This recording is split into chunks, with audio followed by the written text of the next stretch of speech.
దైవ మర్మములు సహోదరుడు భక్తి సింగారి అనుభవంలో దేవుడు ఆయనకు బయలుపరిచిన మర్మములను అనుదినము పంచుకొనుట. సెప్టెంబర్ 21. ఎవడు నాయందు నిలిచియుండునో నేను ఎవని యందు నిలిచియుందునో వాడు బహుగా ఫలించును. యోహాను సువార్త 15వ అధ్యాయము 5వ వచనము.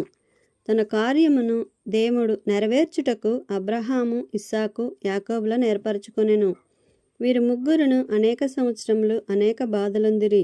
దేవుడు తన మహిమను వారి ద్వారా చూపించుటకే అనేక అనుభవముల గుండా తీసుకుని వెళ్ళెను. వీరి ముగ్గురి భార్యలు కూడా గొడ్రాళ్లుగా నుండిరి.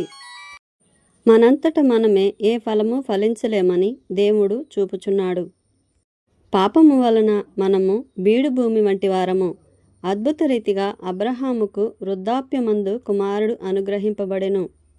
పునరుద్ధానపు శక్తి ద్వారానే వీరు ఫలించిరి. మనము ఫలించవలెనన్న ఈ పునరుద్ధానపు శక్తిని కోరుకొనవలెను.